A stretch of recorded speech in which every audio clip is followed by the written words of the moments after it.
Pini. Hey, Pini. Hi.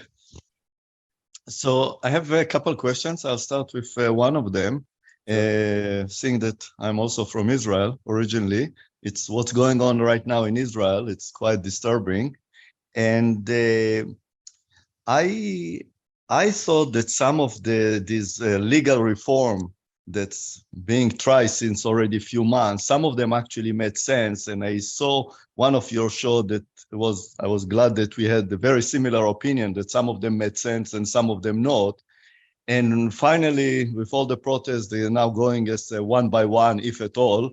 And now that they're going on this reasonable cause or whatever to call it, I thought that it made sense because what they try to cut is the political involvement of the court, not legal. So legally, the court, if the government decide to do something against human rights or the rights of citizen, the Supreme Court still have the say. But politically, they cannot get involved in who to put as a minister or some political decision, which I think makes sense. And to my knowledge, there's no country in the world that has this kind of crazy clause. But in the last episode that I saw a few days ago, you kind of mentioned, so I was not sure what is the reasoning because I see logic in what they're doing. So the fundamental problem in Israel is, right, there is no right solution here because there is no constitution. There is no fundamental standard by which to evaluate. There's no standard of individual rights. There's no standard of, so they have this reasonableness standard. Yeah. But that's completely subjective. It's not well defined. And when the court has been over the last 20 years, very left, reasonableness for a left-wing court is very different than what it is maybe the rest of Israelis and so on. So I can completely understand the motivation of getting rid of it. The problem is that my understanding, and maybe I'm missing something, and my understanding is by getting rid of this, you are basically making it impossible for the court to decide that a law, not just an appointment, but a law is unreasonable. That is, it violates the basic law, or it is so, again, it's not anti-constitutional because there is no constitution. This is the problem. There's no standard. Yeah. So the challenge is, you can't really reform the system in any kind of reasonable way without asking the fundamental questions of why do we have a court system, a Supreme Court in particular, and what oversight does it have over the government and over the parliament? What are the boundaries of that power? How do we figure that out? And so these are little band-aids that have the potential to do more harm than good, and it depends on how they're interpreted and how they're used and by whom they're used. So yes, it was just a look. I think the thing that stimulated this was the government had appointed as a minister a guy who had been, if I remember right, found guilty of fraud on a number of occasions. From the political party Shas, an ultra-Orthodox political party. And the Supreme Court said, look, it's not reasonable to put somebody in the government as a minister in the government who has committed fraud.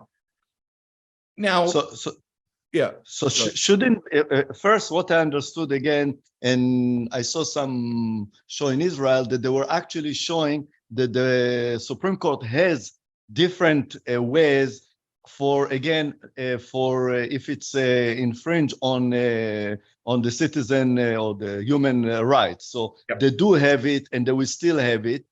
About this minister, which I know what you're talking about, again, as much as ethically is wrong, and I agree, but if legally it's okay, the Supreme Court cannot say don't take this minister, because as long as there's no legal or law that forbid a minister to serve, it's not their business. First, have a law, then follow it, because Yeah, their so- job is to interpret and protect the rights of the citizens. So I agree with that. So if the law, if what they're trying to pass right now is limited to that extent, that is, it just applies to these political issues, Yeah, then fine. Then the government should do it. And I'm not sure what the protest's about. I mean, the protests have taken on a life of themselves. I mean, there's a whole dynamic of that. But I mean, the protests are also worried about the slippery slope. That passed this one, we don't do anything. Then they'll pass another one because they think we won't do anything, which is probably true. I mean, this is probably a test balloon. If it passes, Netanyahu is going to try to do other ones. He wants to see what the response is. And look, I don't think Netanyahu wants any of this. This is all just because he promised his coalition partners, who are, pretty bad. So yeah, I don't disagree with you that this particular law probably isn't as bad as it seems. It's the package that is problematic. I don't know if you know, but I actually debated the guy from the Knesset, from the Israeli parliament, who heads up the legal commission. yeah, Rosman, I debated him in Israel. I didn't see it. I was looking for it, but I couldn't find it. I was really curious to see it. It's somewhere up. I'll have to ask Boaz if he's got it up. But anyway, what was interesting was I said things like, I